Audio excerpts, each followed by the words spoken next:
가보자. 현대 인식론은 자율적 주체인 인간들이 보편적 이성을 통해 진리에 대해 합의에 도달할 수 있다고 전제합니다.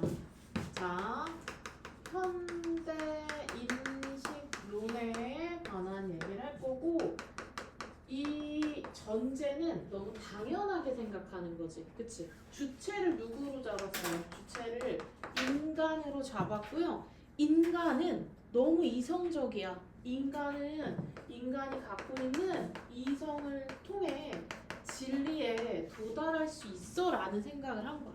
그러면 사실 이성적이지 않은 인간도 있겠지? 많겠지? 근데 그런 사람들은 진리에 도달하지 못하겠지? 그럼 사실 이성적인 인간은 너무너무 일부일 수 있어. 근데 얘네의 범위는 우리는 그런 이성적이지 않은 사람 말고 이성적인 사람들만 우리의 대상으로 얘기를 할 거야라고 바운더리 설정을 했죠. 자, 1문단 제일 중요해요. 이에 기반한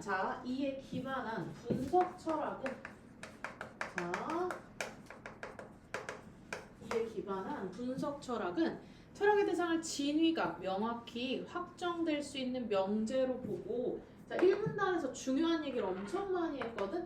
철학의 진위가 있대. 철학이 맞고 틀리는 게 있다라고 얘기를 했어. 인간의 사고를 언어 의미 분석을 통해 논리적 동그라미.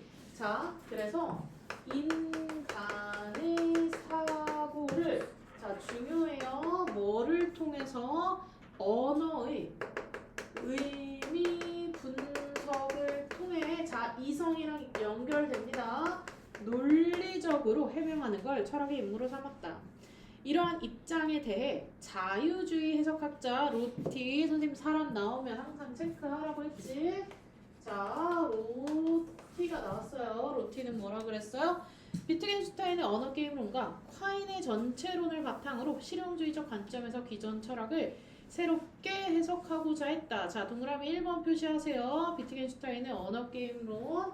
자, 그러면 B의 언어 게임론, 그 다음에 콰인의 전체론. 자, 인문예술 개인적으로 1강과 10강이 제일 중요하다고 생각해요. 1강 기출 소재고 10강 읽으면서 무슨 말이야 하기 때문에 지문의 정보가 되게 많고, 얘들아, 철학 지문이 어려운 이유는 읽으면서 좋은 말이야 뭐라는 거지? 자, 다 읽으면서 오 그렇구나 뭐라는 거지? 정확하게 주제가 딱딱 떨어지지 않아서 우리가 글을 읽을 때 어려운 거야. 우리가 글을 읽을 때, 자, 소설 같은 경우에도 옛날 동안 고전 소설 같은 게 물론 재미가 떨어질 수는 있지만 더 잘 이해가 되는 게 우린 주제 이미 알고 읽잖아. 권선징악 같은 거. 자, 우리가 짧은 글을 읽을 때 혹은 드라마 같은 거 볼 때 주제 알고 보면 어떻게 될지 알고 보면 그냥 그래서 그렇구나 다 쉽잖아. 근데 철학 지문은 읽으면서 어쩌자는 거지? 딱히 결론이 없어. 왜? 모든 것이 결론일 수 있기 때문에. 그래서 한 번 읽고 문제 풀고 한 번 읽고 문제 풀고가 안 돼서 한 번 읽고 이해 안 되면 또 읽어. 잘 모르겠어. 또 읽어.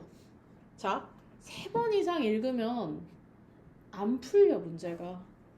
선생님, 많이 읽으면 문제가 더 잘 풀리는 거 아니에요?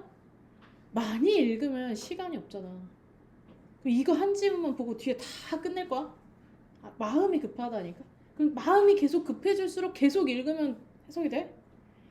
그럼 어떻게 해? 이거라도 잡고 가자. 그럼 이거 풀고 나머지 거 다 틀려서 수능 조지거나, 이만큼 읽었지만 이해 안 되니까 버리고 남은 거라도 보자 해도 이미 시간은 갔잖아. 그래서 우리가 어려운 지문을 만났을 때 당연히 이해해서 다 풀면 너무 좋겠지만 그 연습을 하려고 모의고사 계속 보는 거야 사실. 이런 지문을 만났을 때 내가 앞으로 어떻게 대응해야 하는가. 선생님이 그잖아, 지문을 얘들아 쪼개서 사실 뭐 매산비나 이렇게 그런 걸 공부하고 연습하는 거 사실 너무 좋지.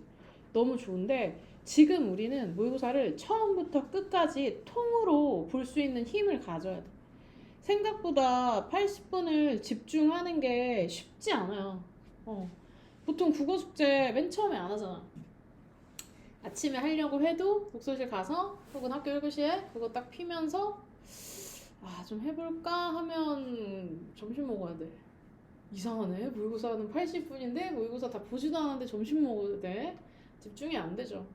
지난주에 어떤 친구가 그저께 이렇게 얘기한 거야. 자기가 모의고사 풀려고 딱 독서실에 앉아서 이러고 갔대. 1시간이 지났대. 한 지문 보는데. 그래서 내가 이해가 안 됐어? 그랬더니 그게 아니라 그냥 지문을 보는데 멍하게 1시간이 간 거야. 생각보다 앉아있는 시간 대비 우리가 공부하는 시간이 길지 않거든요. 많지 않거든요. 근데 국어는, 그리고 우리 또 국어 숙제 하려고 그러면 왠지 80분을 다 써야 되니까 빨리 할 수 있는 막 수학 먼저 하거나 뭐 영어 단어 먼저 하거나 하다 보면 국어 자꾸 미루잖아. 그럼 못 하잖아.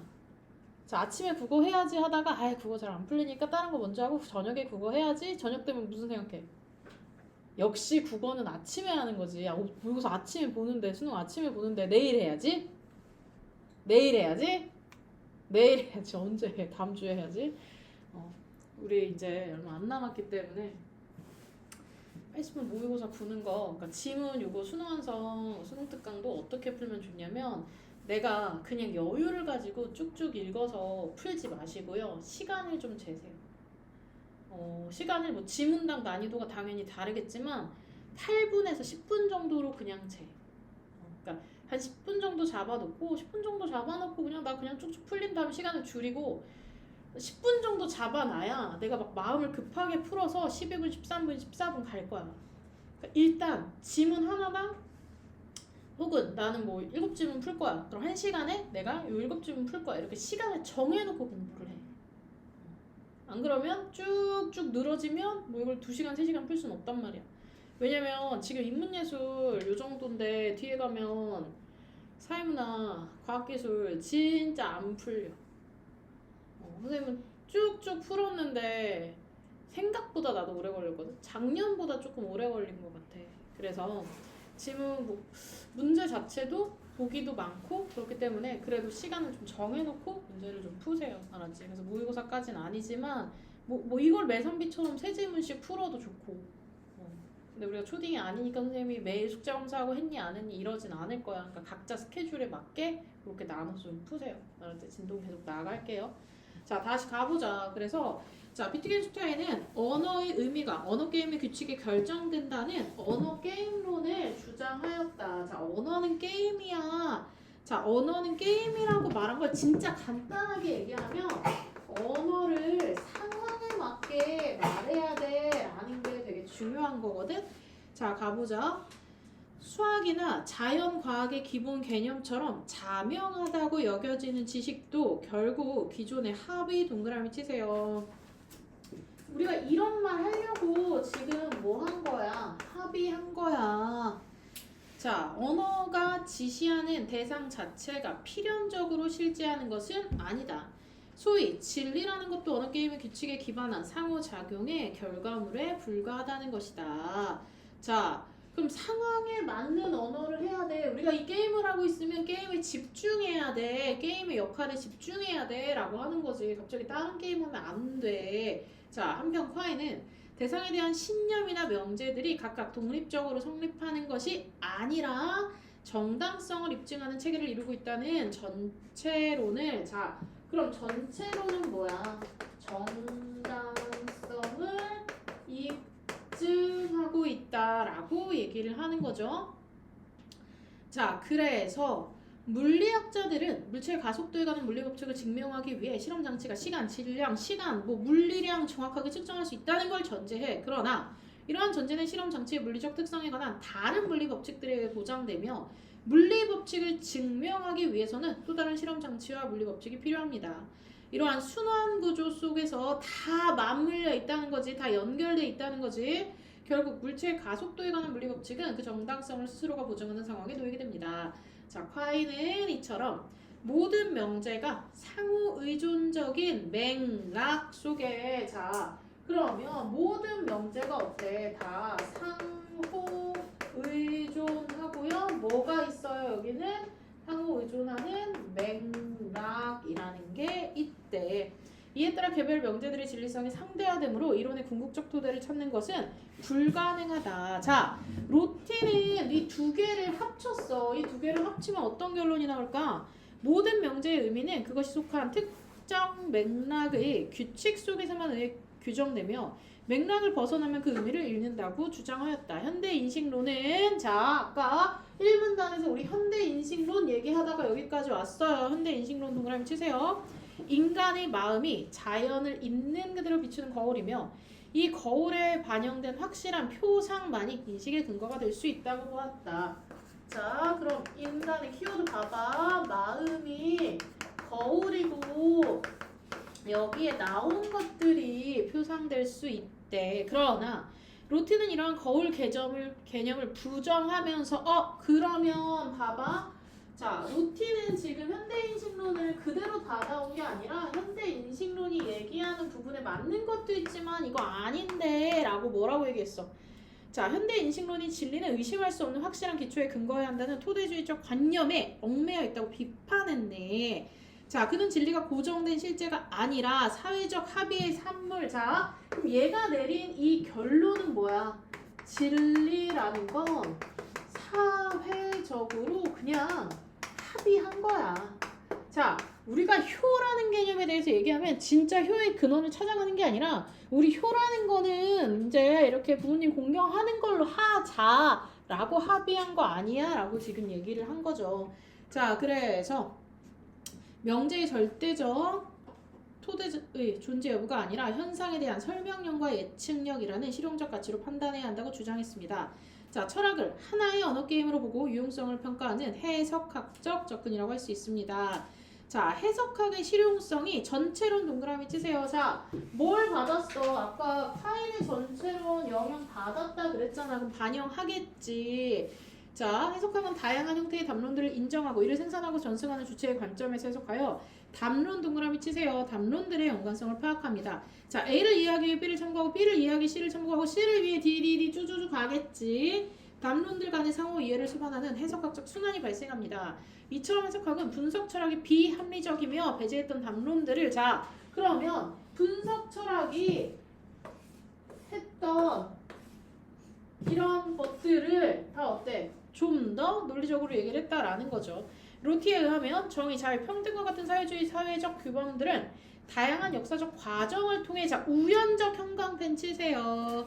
자, 우연적으로 그냥 만들어진 거야. 야, 자유라는 개념도 봐봐. 우연적으로 우리가 사람이 구속되는 게 싫으니까 그럼 자유로운 게 좋아하면서 자유라는 게 만들어 놓지. 자유란 무엇인가라는 개념을 처음부터 시작한 건 아니야 라고 얘기를 한 거죠. 자, 그래서 철학은 합리성이라는 단일 기준을 고수하는 대신 다양한 담론들 간의 대화를 자, 그럼 철학은 담론들 간의 대화를 통해 만들어지는 거야 라고 얘기를 했죠.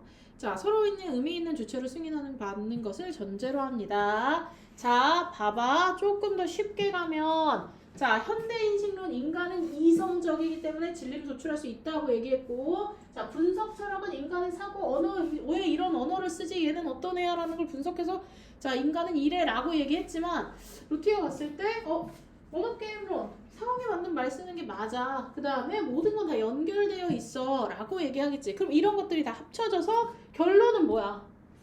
많은 대화를 했을 때 철학이 나온다고. 더 쉽게 얘기하면 집집마다 얘들아 그 집, 그 가족들만이 쓰는 언어들이 있어. 쓰는 말투들이 있어. 안 그러려고 해도 분명히 우리는 엄마나 아빠의 말투를 닮았겠죠? 그리고 우리 가족들끼리 대화를 통해서 우리 가족만의 뭐 규칙이나 우리 가족만의 철학이 생기지. 대화를 통해서 만들어지는 거지 뭐가 고정돼서 쫙쫙쫙 퍼지는 게 아니라고. 그치? 근데 실용적 가치를 중시하는 루티의 성학적 입장은 도덕적 상대주의로 이루어질 수 있다. 자, 도덕적 상대주의 동그라미 치세요. 다 맞아. 너네도 맞고 니네도 맞고 다 이해할 수 있어. 다 맞아? 그의 사상은 다양한 문화와 가치관이 공존하는 현대사회의 다원주의적 성격과 부합하며 상호 이해와 대화의 중요성을 강조하는 자 대화 별표 치세요. 그리고 밑에 소통 협력 별표 치세요. 소통하고 협력하는 거 매우 매우 중요해 라고 얘기했습니다. 문제 좀 볼게요. 자 3번 보기 좀 보세요. 3번에 자 카르노프의 의하에 따르면 자 요렇게 보기에 한 단어 나왔는데 연계돼서 문제 충분히 나올 수 있다고. 명제는 과학적 관찰에 의해 엄밀히 검증 가능하다. 따라서 과학적으로 의미 있는 명제는 검증 과정을 거쳐 사실로 판명된 원자 명제야. 원자 명제들의 논리적인 조작을 가해 도출되는 복합 명제들 뿐이라고. 얘네만 자연에 대한 모든 기술은 원자 명제야 복합 명제로 환원 가능합니다. 자 하버마스 동그라미 치세요. 인간 행위가 언어를 중심으로 이루어진다는 전제 하에 인간의 사회적 행위의 합의 형성을 지향하는 의사소통 동그라미. 근데 개인은 이해관계와 무관하게 정교한 공통의 인식에 도달하기 위해 행위합니다.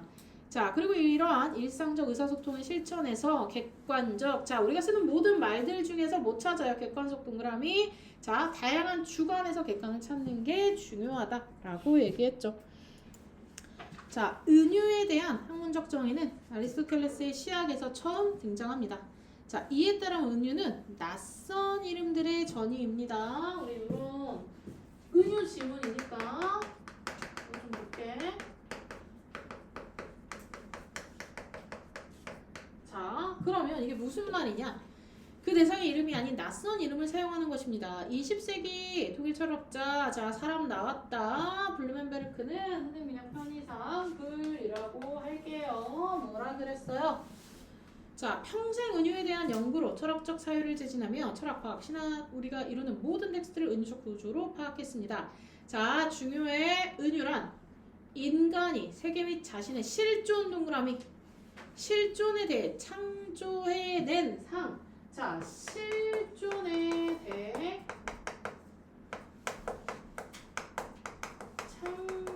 창조해낸 그냥 하나의 뭔가 뭐 허상이라도 할 수 있지만 상상이라도 할 수 있고 공상이라도 할 수 있고 모습이라고 할 수도 있어.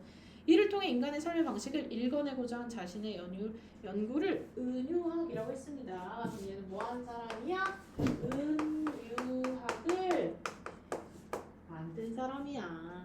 자, 그는 은유에 대해 종래의 철학적 해석을 두 가지로 제시하며 은유의 중요성이 은유가 이렇게 중요한데 사람들이 안 하네. 첫째는 수사적 비법으로서의 은유. 자, 수사적 비법. 수사 뭐예요? 수사, 수식한다, 꾸며준다라는 거잖아. 그치?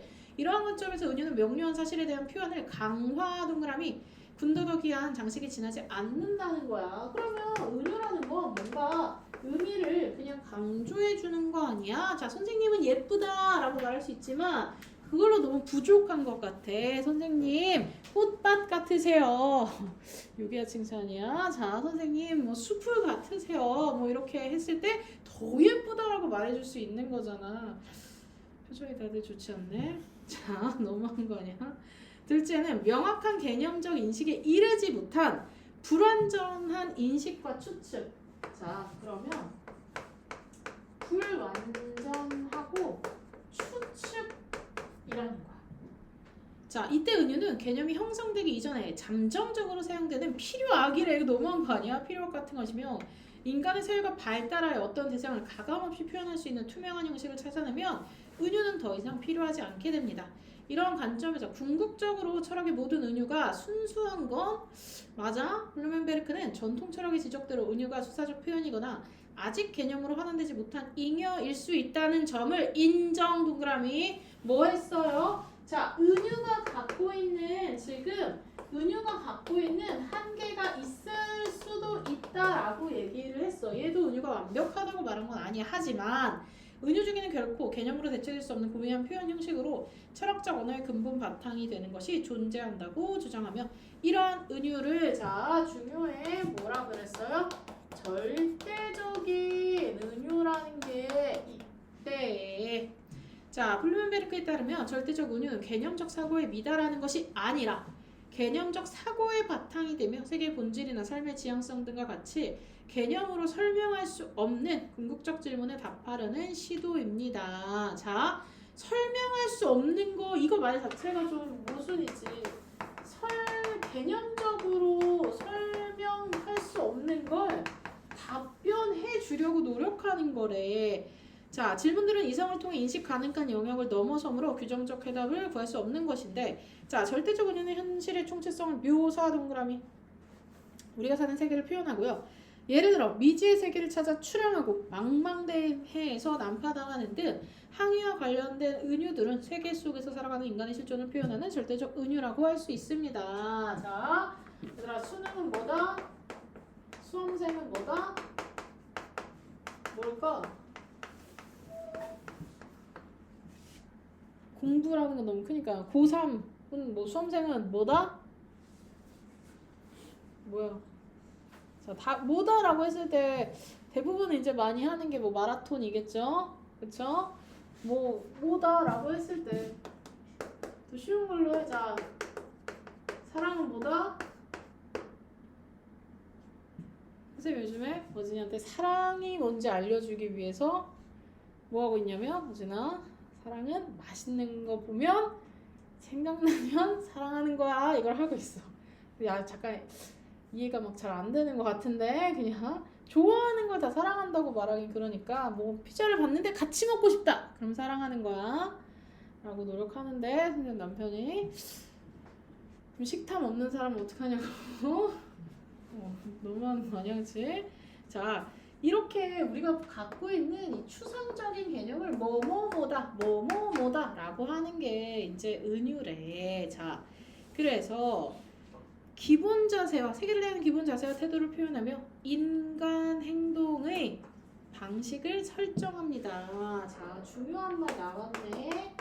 인간 행위의 방식을 정하는 거래.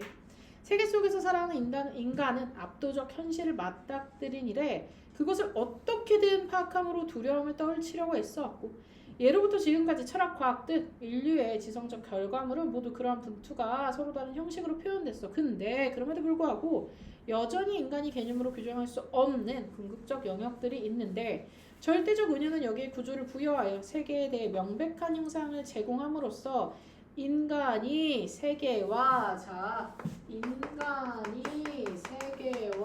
잘 살아보자 라는 조화를 이루는 거다라고 얘기를 합니다. 자, 그래서 예를 들어 세계를 시계라는 은유로 나타낼 때 세계는 일정한 규칙에 따라 움직이는 하나의 시계, 전체 질서에 있는 전체가 됩니다. 그럼 세계는 더 이상 예측 불가능한 것이 아니므로 현실은 더 이상 공포의 대상이 아니야. 자, 신화도 어때? 신화의 기본적인 기능은 거대한 공포를 마주한 인간이 그것에 이름을 지어붙이고 이야기를 창조하여 막연한 불안을 구체적 두려움으로 바꿈으로써 세계의 거친 폭력과 혼돈으로 자신의 안전을 도모하려는 거야. 자, 신이 최초로 언급되는 고대 그리스 문헌에서 신들은 만물을 질서에 따라 배치하는 권능을 가진 존재로 서술되어 있고, 자, 이런 이야기를 통해 인간은 이성적으로 파악할 수 없는 섭리를 신들의 권능으로 여김으로써 자연이 아무리 거칠고 난폭해도 일정한 질서에 따라 운행할 것이라는 믿음을 갖고 비로소 암도 동그라미.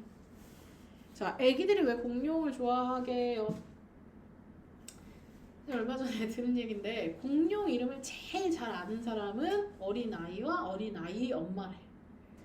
그래서 나는 아직 그렇게까지는 모르는데, 근데 애들이 심리적으로 공룡이 크잖아. 그래서 자기라고 생각을 하네. 자기가 작고, 애기들이 작잖아. 작고 힘이 없는데 공룡은 힘이 크잖아. 그러니까 자기를 지켜줄 거라는 생각도 있고, 자기가 공룡이라고, 자기가 이렇게 힘이 큰 사람이 될 거라고 생각을 해서 공룡을 좋아한다라고 하더라고. 공룡 이름이 겁나 많아요. 지금 7개 정도 외웠어요. 자, 그 다음에 자, 블루멘베르크의 학문적 탐구는 인간이 자기 자신과 세계를 이해해가는 역사적 과정 속에서 은유가 담당하는 신화의 기능을 검토하므로, 자, 인간 실존. 자, 그럼 여기서 키워드는 뭐야? 인간의 행위 방식과 실존입니다. 자, 그러면 글이 조금 이상해. 뭐 이상해? 도대체 뭔 말하는 거야? 자, 기본적으로 우리가 갖고 있는 은유라는 거 기본적인 한계가 있어. 그래서 블루멘베르크도 한계 인정했어. 하지만 그럼에도 불구하고 은유가 왜 중요하냐면, 우리가 세상을 살아가려면 이런 것들이 필요하기 때문에 중요해. 물론 이거에 글이 좀 완성되려면 그래서 어떡할 건데가 붙어야겠지만, 여기서 이제 글이 끝나버렸어요. 자, 문제 좀 가봅시다. 자, 3강 볼게요.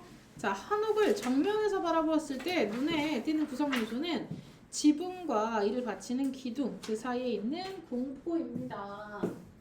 자, 지붕과 기둥과 공포래.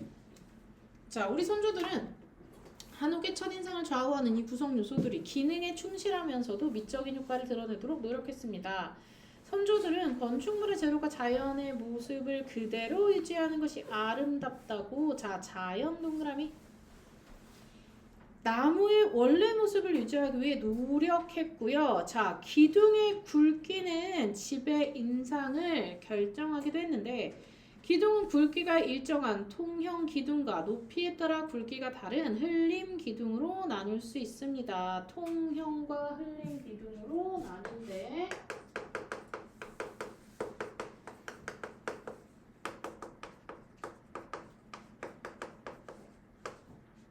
기둥 있잖아. 처음에 보통 우리 커피 마시자 했을 때 커피잔 커피 말고 종이컵에 믹스 커피 먹죠. 그렇죠. 종이컵 두께. 자, 그러고 나서 스타벅스 뭐 브랜드 말해도 되나? 자, 스타벅스가 나오면서 우리가 큰 컵에 커피를 먹게 되지. 자, 그러면서 믹스 커피보다 스타벅스 물론 양도 많겠지만 어때? 큰 종이컵이 갖고 있는 게 권위의 상징이야. 좀 더 있어 보인다고 얘기를 한단 말이야. 라고 심리학적으로 해석한 사람들이 있어요. 그러면 우리가 반대 생각을 해봐. 맥주잔이 이따만한데 양주잔은 요만하잖아. 왜? 비싸서. 비싸서. 너무 단순한 얘기가 있지만 우리 그런 신전 같은데, 자, 우리 다 신전 가봤니? 난 안 가봤어요. 자, 그리스 로마 신화나 신전 같은데 가보면 진짜 아무것도 없는데 기둥만 크게 이렇게 있지. 그게 뭘 뜻해? 신의 권위를 상징한다 그래. 그래서 한옥도 똑같아. 기둥이 얇은 집도 있을 거고 기둥이 두꺼운 집도 있을 거 아니야. 기둥이 두꺼울수록 우리가 어때? 권위가 더 높다, 권위가 크다를 상징한다고 해요. 자, 가보자. 자, 통형기둥은 착시현상으로 인해 중앙이 좁아 보이는데 흘림기둥은 안정적인 느낌을 줄 수 있어서 한옥은 흘림기둥으로 만들어졌다. 그러면 한옥은 좀 더 안정적인. 자, 우리 지금 무슨 얘기할 건데 우리 계속 한옥에 관해서만 말하고 있어. 자, 그 다음에 흘림기둥은 기둥은 맨 윗부리인 기둥머리가 가장 가늘고 맨 밑부리인 기둥머리가 가장 굵은 민흘림기둥과 기둥 중앙부가 가장 굵고 위아래로 갈수록 굵기가 줄어드는 배흘림 기둥으로 나눌 수 있다. 자, 여러 기둥을 같은 높이로 나란히 세우면 바깥쪽 기둥이 중앙 기둥보다 짧아 보여 건물 양끝이 처지는 듯한 인상을 줄 수 있는데, 자, 이 때문에 측면으로 갈수록 기둥을 높이 설치하는데 이것을 귀소듬이라고 얘기를 합니다. 자, 그래서 귀솟으면 지붕이 상승하는 느낌을 주어 귀가 솟았다라는 느낌이잖아. 지붕이 주는 무거운 인상을 경감시킬 뿐 아니라 구조적인 측면에서도 일정한 역할을 합니다. 자, 모서리에 있는 기둥은 귀기둥은 다른 기둥에 비해 하중을 많이 받기 때문에 쭉쭉 아래로 처질 수 있는데, 그래서 어떻게 귀솟음을 통해 이러한 침하가 발생하더라도 귀기둥이 다른 기둥과 비슷한 높이를 유지할 수 있습니다. 한편 여러 기둥을 평행하게 세우면 정면에서 봤을 때 기둥 머리들이 바깥을 향해 벌어지는 듯한 느낌을 줄 수 있어 기둥 머리를 중앙을 향해 조금 기울입니다. 이거를 안쏠림이라고 합니다. 자, 우리 당연히 얘들아 이런 용어들 몰라. 근데 용어에 대한 설명을 지문에서 해주는 이유는 딱 하나야. 뭐 하려고? 뒤에 가서 용어 설명 그냥 하려고. 용어 그냥 써먹으려고 설명해주는 거야. 그래서 용어 나오면 깨끗하게 풀지 마시라 그랬죠, 선생님이. 용어 나오면 표시를 해놔. 뒤에서 지문에서 용어 나오면 바로바로 돌아올 수 있게. 근데 깨끗하게 풀지 말라 그래서 읽을 때 다 밑줄 치면 된다, 안 된다? 안 돼, 진짜 안 돼. 왜? 밑줄 계속 치잖아? 밑줄을 칠수록 불안해. 한 번에 안 읽히면 또 칠 거야? 두 번, 세 번 또 치면 계속 불안해. 심리적으로 안 돼. 그래서 연필 뒤집어서 치세요. 선생님도 사실 좀 다른 이유지만 내가 약간 속독한단 말이야. 글자를 내가 막 읽어. 근데 글자를 글자를 막 읽는 거지 막 이해하는 건 아니란 말이야. 글자를 막 읽어서 이해가 빨빨빨빨 되는 것도 있지만 글자를 읽어서 내가 자꾸 말할 때 가끔 꼬이는 게 나 밑에 글자까지 다 읽어버려서 사실 꼬이는 거거든. 근데 글자를 읽는데 머리가 이해가 안 될 때가 있어. 특히 이제 엄청 어려운 지문 같은 경우에 나도 일부러 천천히 읽는데 선생님 보통 연습 이제 수업 준비하고 이럴 때는 사실 내가 밑에 자나 종이 같은 거 대고 가리면서 이렇게 읽거든요. 한 줄씩 보려고. 근데 시험 볼 때 그럴 순 없잖아. 그래서 시험 볼 때는 선생님이 사실 어떻게 하냐면 나도 밑줄을 치면서 읽는 게 좀 편하거든. 근데 이렇게 흔적을 남기지 않으려고 나 연필 뒤집어서 그냥 따라가. 그래서 연필을 선생님 펜을 잘 돌리는데 연필을 뒤집어서 치고 중요한 거 표시하고 치고 표시하고 이렇게 하세요. 다 밑줄 치면 진짜 절대 안 돼. 자, 그리고 지금 모의고사 푸는 거 보면 옆에 막 정리해. 이거 왜 해? 이거 오답할 때 해. 문제 풀 때 정리하면 이거 이 지문 뭐 20분 30분 풀 거야? 안 되잖아. 그냥 푸는 연습하고 틀리고 나서 그 다음에 오답할 때 정리해. 정리하는 거 너무 좋아. 정리하는 거 너무 좋은 습관이고 너무 좋은 자세야. 근데 풀 때는 그냥 풀어. 실전처럼. 알았지? 자, 그 다음에 문단 넘어갈게요. 자, 한옥에서 가장 큰 구성 요소인 지붕 나왔다. 이제 지붕 먼저 나왔네. 한옥의 미래 결정짓는 중요한 요소입니다. 선조들은 큰 지붕이 집 전체를 짓누르는 듯한 인상을 주는 것을 경계해. 짓누르는 X 치세요. 측면으로 갈수록 점차 높게 만들었고요. 처마의 끝부분이 높아지는 곡선 형태를 조로 동그라미. 조로가 뭔데? 지붕이 상승하는 듯한 인상을 주어 지붕을 가볍게 보이게 합니다. 이러한 조로 효과는 귀소승과 어우러짐으로 더 극대화됩니다. 하지만 모든 지붕의 형태가 동일했던 건 아니야. 선조들은 건물의 위치, 크기에 따라 지붕의 곡선이 휘어진 정도를 조금씩 다르게 만들었고요. 자, 석가래 뭔지 아무리 설명해도 모를까봐 그림 넣어놓은 거야. 자, 석가래 동그라미. 전체를 같은 굵기로 만들면 건물을 바라보는 사람에게 가운데 석가래의 끝부분이 크고 무겁게 보여. 이런 느낌을 해소하기 위해서 처마 아랫부분에 있는 석가래의 아랫면을 끝으로 갈수록 가늘어지게 깎기도 하는데 이것을 훌치기 동그라미. 자, 하지만 선조들이 지붕을 만들 때 가벼운 인상을 주는 것에만 초점을 맞춘 건 아니야. 뭐 했다고? 자, 1문단은 맨 처음에 했던 말이랑 다시 돌아가요. 자연조화 동그라미 치세요. 자, 1문단에서 자연조화 얘기했죠. 페이지 넘어가서 뭐야? 공포. 공포가 뭐야? 목재를 덧대는 걸 공포라고 합니다. 자, 공포의 배열 방식에 따라 한옥의 유형을 구분하기도 하는데 기둥 위에만 한 걸 주심포식, 답포식. 자, 공포도 주심포식, 답포식이라고 얘기합니다. 자, 두 형식을 사용한 대표적 건축물로 각각 봉정사, 극락정과 경복궁, 긍정전이 있습니다. 기둥 위에 올라간 공포를 주상포라고 하고 그 다음에 그 사이에 놓인 공포를 간포라고 하는데 모양이 같아. 주심포식은 우리나라에서 가장 오래된 공포의 배열 방식으로 일반적으로 답포식보다 공포의 수가 적어 간결한 느낌을 주고 자, 이렇게 두 개를 비교해서 각각 설명해주고 공통점 차이점 해주면 뭐 할 거야? 문제 당연히 물어보겠지. 그러면 이렇게 쭉 정보 비교 나열 부분이 나오면 천천히 읽거나 서로 다른 부분 나왔을 때 표시하면서 가세요. 자, 그 다음에 건물의 규모가 커질수록 지붕도 위아래로 커지지만 하나의 나무로 만드는 기둥은 이에 비례하여 높게 만들기가 힘듭니다. 자, 이 때문에 지붕과 기둥과 지붕의 높이 비례가 깨질 수 있는데 자, 일정한 높이를 차지함으로써 부족한 기둥의 높이를 보완합니다. 그래서 비례의 아름다움까지. 자, 마지막 문단 볼게요. 한옥의 지붕과 기둥 공포는 시간의 흐름에 따라 계속 바뀌었어. 그리고 조선 후기에는 별 기둥의 사용이 줄어들고 미늘림 기둥이 주로 사용되었으며 고려시대 주로 사용되었던 주심포식이 조선시대에는 답포식으로 대체되었습니다. 자, 이러한 변화에 대한 연구는 한옥 구조의 변화를 살펴볼 수 있을 뿐 아니라 내미식까지. 그 다음에 5번 문제 보기 별표 치세요. 자, 삼국유사 기입편에서 단군 이야기를 주 내용으로 하는 고조선 조항이 첫 장으로 편지된 이유는 이것을 우리 역사의 시작으로 여겼기 때문이다. 이러한 역사 인식은 조선시대로 이어져 단군은 1000명 동그라미. 자, 기자는 그 뒤 문명 교화를 연 임금으로 상징되었습니다. 그런데 일제강점기 일본 식민학자들의 연구는 단군 이야기 뻥이야. 자, 단군 이야기에서 종족적 문화적 기원과 관련하여 논의되는 화소는 천손 강림과 도입니다. 자, 천손 하늘에서 내려왔고요.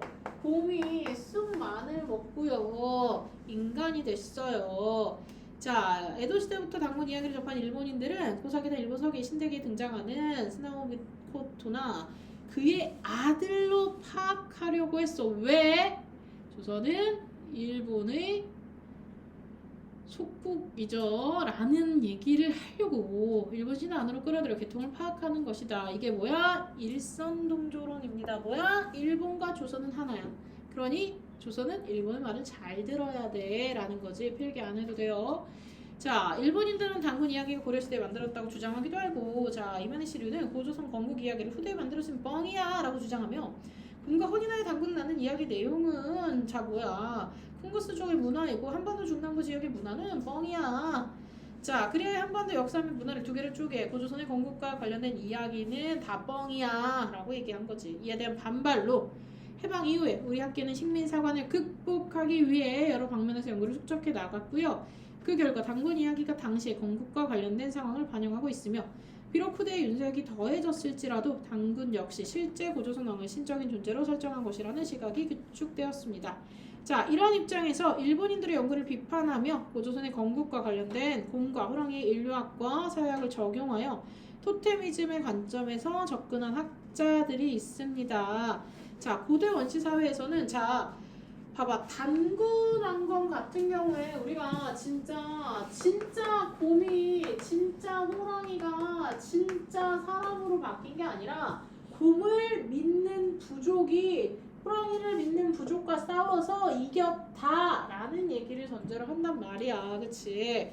자, 지리학, 생태학, 정치학과 같은 근대학문의 관점에서 고조선 건국 이야기를 해석한 또 다른 학자들도 고조선이 처음 건국된 곳의 자연 환경이 곰과 호랑이 등의 맹수가 서식하는 산림지대라고 설명하면서 자, 여성 주장과 남성 주장을 표상한 것이며 같은 궁궐에서 지금 어때 생활했고 그리고 당군이라는 단의 존재가 인간 세계를 다스렸다는 것을 남성 주장제의 수립과 주장 세습제가 출현하는 역사 해석이라고 얘기를 했고 어때요? 계속 그렇게 주장하면서 끝났죠. 요즘 별로 물론 중요하지. 엄청 중요한 주제지만 지문에 직접적으로 나오지는 않을 거예요.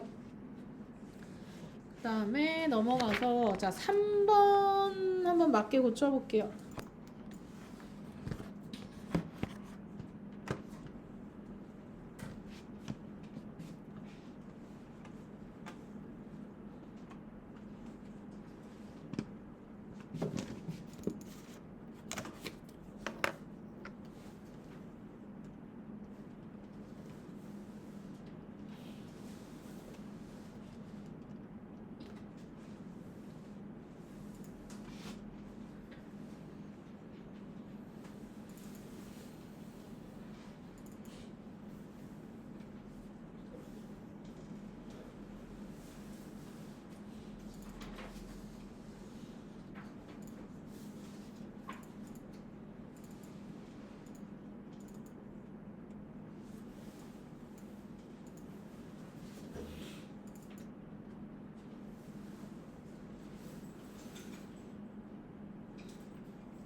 봅시다. 5강 넘어갈게요.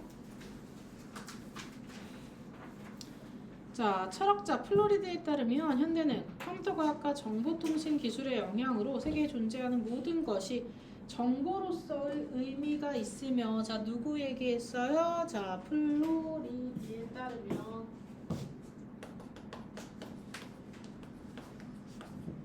존재하는 모든 것들이 정보로서의 가치가 있대. 자, 오프라인과 온라인 사이의 경계도 빠르게 무너지고요.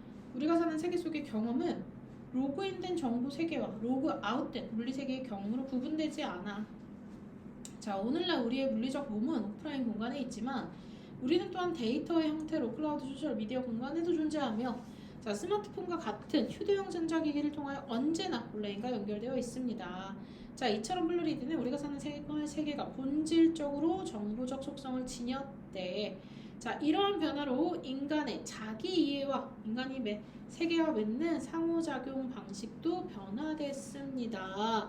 자, 여기 중요해요. 여기서부터 자, 인간이 자신을 독립적 존재라기보다 상호 연결된 정보적 유기체인 뭐라고 얘기했어요? 자, 인포그 뭐야? 정보적 유기체다라고 얘기를 했죠. 자, 인포그로스 인간은 다른 생물학적 행위자들 및 공학적 인공물들과 궁극적 정보로 이루어진 총체적 환경인 인포스피어와 함께 공유합니다. 자, 인포스피어는 많은 부분의 인간의 개입 없이 수많은 정보 장치들과 알고리즘, 인공지능의 작동을 위해서 정보의 처리가 이루어지는 공간입니다. 자, 인간의 개입 없이 가로치세요. 굳이 인간이 없어도 이미 다 어때? 자, 인포스피어는 진짜 물질 세계에 의해 유지되는 가상의 환경이 아니라 점점 더 정보로 이해되는 그 세계 자체입니다. 단순히 사이버 공간만을 의미하는 것이 아니라 생활 환경 전체. 자, 인포스피어의 상호작용은 모니터, 키보드과 같은 전통적인 장치들의 중요성이 줄어들고, 자, 진짜 소름 끼치는 순간들이, 아, 내가 오늘 예를 들어서 뭐 책을 사야겠다라고 생각하면 뭔가를 보면 갑자기 핸드폰에 책 광고가 나와. 핸드폰이 내 얘기를 듣고 있는 것 같은 그런 거, 그럴 때 있지 않니? 뭔가 무서울 때, 나보다 나를 더 잘 표현할 것 같을 때. 자, 인포스피어의 상호작용은 정보적이며 읽기, 쓰기, 실행, 조작 활동으로 해석될 수 있습니다. 자, 플로리드는 인포그로스의 인간이 인포스피어와 맺는 관계는 인간과 기술 그리고 대상이나 세계와의 관계에 대한 인식의 근본적 전환을 요구한다고 주장합니다.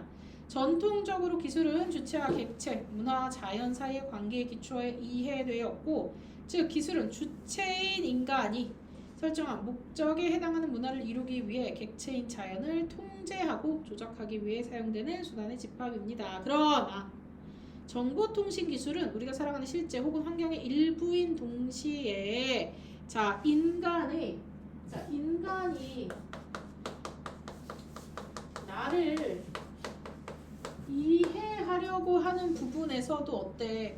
지금 핵심적 문제로 만들었지. 그래서 인간과 기술의 관계가, 자, 인간과 기술의 관계가 서로 각각이 아니라 이젠 다 얽혀 있지. 객체는 더 이상 주체의 관심사나 이해관계를 반영하는 대상으로만 인식되지 않고 인간이 아닌 정보의 관점에서 보면 인포스피어에 거주하는 모든 존재자나 행위자는 동등하게, 자, 얘도 정보가 있는 거고 얘도 정보가 있는 거잖아. 그럼 얘랑 어때? 같은 맥락으로 봐도 된다라는 거지. 자, 거주하는 모든 존재자는 정보적 존재자로 내재적 도덕적 가치를 지닌다고 할 수 있습니다. 정보가 존재론적 범주의 핵심 개념이 되는 것이다. 이는, 자, 여기서부터 중요합니다. 누구?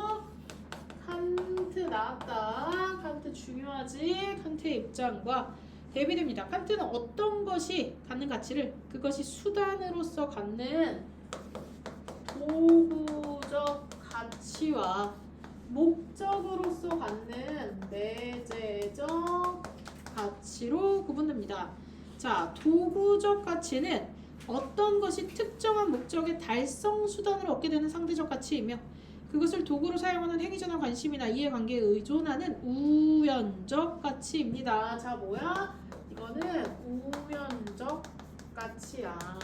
자, 이에 비해 목적으로 갖는, 자, 이에 비해 목적으로 갖는 내재적 가치는 해당 존재자가 그 자체로 갖는 가치는 결코 침해될 수 없는, 자, 절대적 가치야. 자, 오승현이라는 사람이 있어요. 그러면 오승현이 보여지는 모습에 따라 다르겠지. 내가 인스타 계정을 한 3개를 만들어서 학원 오승현, 엄마 오승현, 나 오승현이라고 관리를 하면 나를 모르는 사람들은 각각의 계정만 보면 아 얘는 일중독자구나, 아 얘는 육아 더럽게 못하는구나, 아 얘는 뭐 책을 좋아하는구나 라는 생각을 가질 수 있을 거 아니야. 그럼 이거는 그냥 보여지는 가치일 뿐이야. 근데 나는 어때? 그냥 나라고. 나는 그냥 나야 라고 얘기를 하는 거지. 자, 그래서 플로리드는 이와 같이 행위자의 우선성을 가정하고 있는 윤리적 담론 구조를 전복합니다. 그는 정보적인 상호작용에서 모든 정보적 존재자들은 도덕적 행위의 전송자인 행위자나 행위의 수신자로서 정보의 대상으로 인식, 해석되는 피동자로 분류될 수 있다고 보고 피동자를 도덕적 관심의 중심으로 윤리적 담론의 핵심에 위치시킵니다. 도덕적 책임을 질 수 있는 행위자의 관점이 아니라 도덕적 책임을 질 수 없더라도 행위자에게 도덕적 책임을 물 수 있는 피동자의 관점에서 설명하려고 한 것이다. 자, 피동자는 인격체나 생물뿐 아니라 기술이나 인공물이 포함되는데 자, 플로리드는 칸트가 말하는 내재적 가치를 피동자 중심의 윤리학과 결합합니다. 자, 그에 따르면 정보적 구조로 분석될 수 있는 모든 존재자는 도덕적 피동자로 그 자체로 내재적 가치를 가지며 단지 있는 그대로 그것이 존재한다는 사실만으로 어때? 권리를 가집니다. 자, 그래서 주체의 관점이 아니라 행위 동그라미 피동자의 입장에서 접근하죠. 자, 인버스비에 거주하는 정보적 존재자는 최소한의 존중과 보호 받아야 돼. 자, 온라인 안에서도 어때? 보호 받아야 돼 라고 얘기하죠. 그 다음에 자, 3번, 4번 문제만 한번 볼게요. 자, 6강 갈게요. 77페이지 봅시다. 자, 인간을 놀이하는 동물이라고 합니다. 모든 언어권에서 놀이에 관련한 단어가 발견된다는 것은 놀이가 인간의 역사와 함께 해왔다는 것을 말해줍니다. 자, 헤라클레이토스가 놀이를 본격적인 철학의 주체로 삼은 이래로 플라톤, 칸트 등이 놀이에 대한 철학적 견해를 피력하였고 하위징하, 가다모, 핑크, 현대 철학자들이 놀이에 대해 연구했습니다. 자, 하우징하는 놀이를 학술의 연구 대상으로 삼은 최초의 학자로 책 내고 단순하게 노는 게 아니라 논다는 사실은 이거 중요해.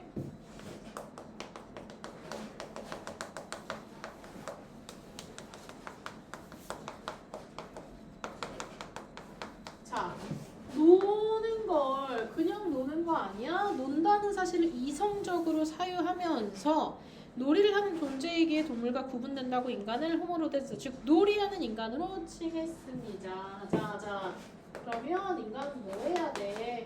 놀이하는 인간이어야 돼. 좀 놀아야 된다라는 거죠. 그쵸? 자, 또한 그는 1차 세계대전과 2차 세계대전으로 놀이가 전쟁이라는 비극적 참상으로부터 인류를 구원할 수 있는 돌파구가 된다고 창조합니다. 놀이는 임무가 아닌, 자, 놀이라는 건 임무가 아닌 뭐야? 자발적 행위고. 공부를 놀이처럼 하면 안 될까요? 공부를 놀이처럼 하세요. 각자 있잖아, 얘들아. 좋아하는 놀이가 다 다를 거야. 게임 같은 경우에도 좋아하는 게임 유형이 다르잖아. 그치? 놀이도 사실 학습법도 나한테 맞는 학습법이 사실 다르거든. 나 같은 애들은 뭔가 미션 깨기 이런 거 되게 좋아한단 말이야. 그래서 그러니까 예를 들면 내가 이번 주 10시간 공부했어? 그러면은 이제 어때? 뭐 다음 주는 11시간 공부해야지. 나 오늘 5개 했어? 그럼 내일은 6개 해야지. 이게 막 다이나믹하게 내가 10kg 빼야지 이러면 못 빼겠지만 내가 이번 주에 1kg 빼고 다음 주에 1kg 빼고 그래도 못 빼고 있지만 아마 그런 식으로 뭔가 미션을 하면 놀이처럼 하면 재밌지 않을까. 자, 똑같아. 공부도 놀이처럼 하면 너무너무 좋겠지. 난 어떤 놀이를 좋아하나 생각을 해보세요. 자, 그래서 놀이가 임무가 아닌 자발적 행위이며 매일 반복되는 업무가 아닌 비일상적 행위이기 때문에 인간이 노동에 길들여질수록 놀이 더 중요해. 자, 하위징하가 얘기했네. 그러면 얘는 인간은 놀아야 돼 라고 얘기를 했고, 그러고 나서 지금 가다모는 놀이의 본질적 속성에 주목했습니다. 전통 철학에서 놀이를 일종의 장난, 심심풀이, 기분 전환을 위한 여가 활동으로 간주하여 진지하지 않은 것으로 규정했어. 근데 사람들이 놀이에 진지하게 몰입합니다. 그런데도 많은 사람들이 놀이에 진지함이 결여되어 있다고 평가하는 이유는 놀이를 특별한 관점, 즉 노동과 연관되어 보기 때문입니다. 자, 놀이는 놀이대로 봐야지 노동이랑 연결시키면 안 된다라는 거야. 자, 선생님이 어진이랑 가끔 장난치면서 놀 때 순간 내가 잊을 때가 있어, 어진이라는 걸. 그런지 가끔 내가 이긴단 말이야. 아주 말도 안 되는 것 같지만 가끔 3살짜리를 놓고 이기고 싶을 때가 있단 말이야. 집중하면. 그럼 안 되죠. 그럼 안 되지.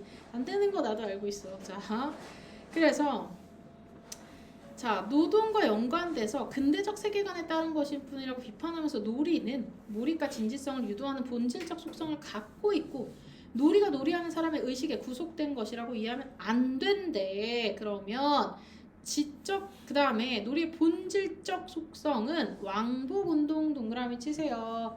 자, 왕복 운동이라는 건 물론 혼자 놀 수도 있겠지만 서로 뭐에 주고 받아야 된다라는 거죠.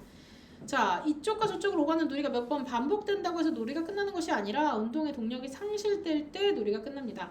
자, 운동의 동력이란 놀이 자체에서 나오는 힘으로 인간이 놀이를 선택하고 놀이에서 수행 과제를 설정한다고 할지라도 놀이를 지속하고 끝내는 힘은 놀이 그 자체에 있습니다. 자, 10점을 먼저 달성하는 사람이 승리하는 놀이가 있다고 해보자.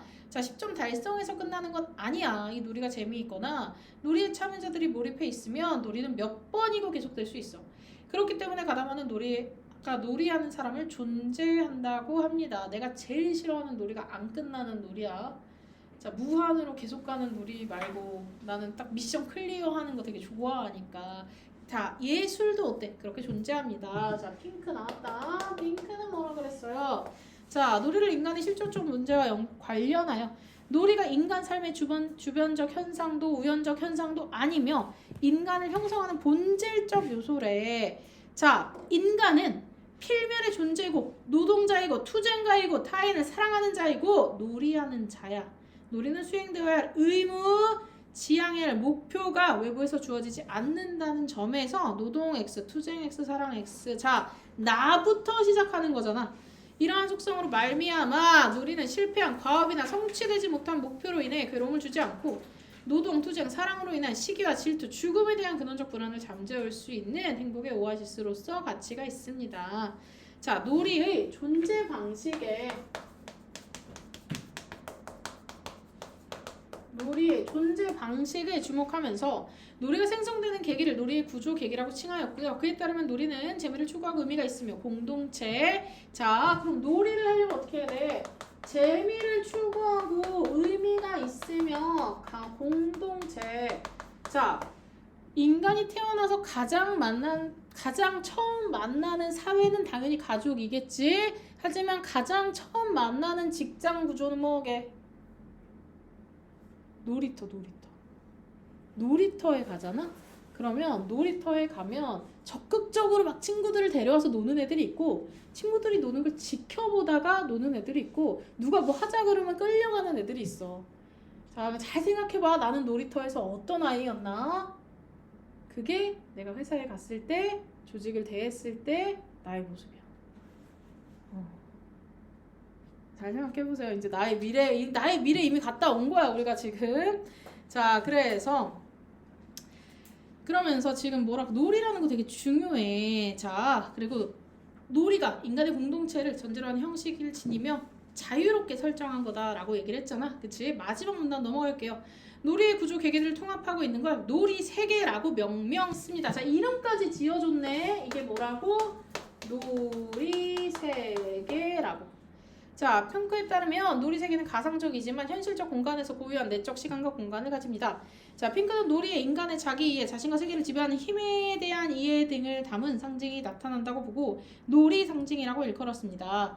재래의식을 예로 들어 놀이 상징에 대해 잘 설명했는데 재래의식은 인간의 놀이 가운데 가장 진지하게 신에 대한 재래의식, 어린 양을 제물로 바치고 피를 흘리게 하는 삶의 의미에 대한 인간의 상상, 창조적 이해 방식을 보여주는 놀이입니다.